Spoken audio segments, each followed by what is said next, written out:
From North Carolina for 5 minutes.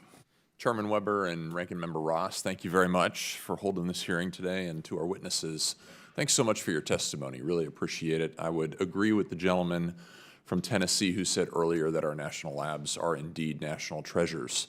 And as the American taxpayer invests their national treasures into our national treasures, your labs, we expect to have great and incredible outcomes from those investments. And I think in many cases we do, but this committee has heard in full committee setting testimony that we are behind in research and development. And a portion of that difference that we've seen can be attributed to intellectual property theft.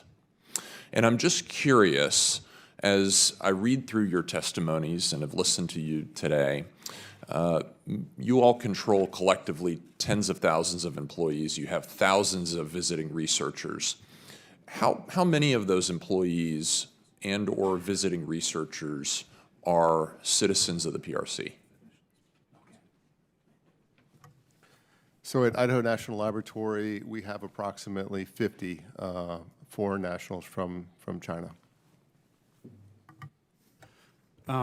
As of right now, at Los Alamos, there are about 100 citizens out of about 18,000 total people working at the lab.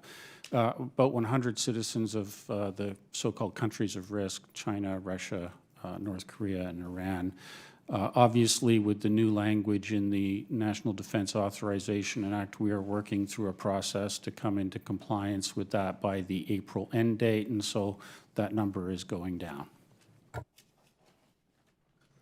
So Lawrence Livermore, citizens of China who are not yet legal permanent residents of the United States, we have just short of 60 people, and we're working to come into compliance with the requirements of the National Defense Authorization Act.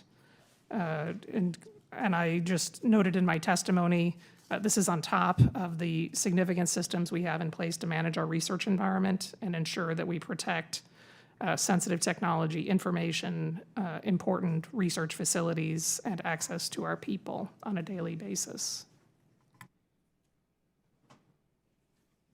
Yeah, at Argonne's Office of Science Laboratory, the number of foreign nationals is much higher at the laboratory.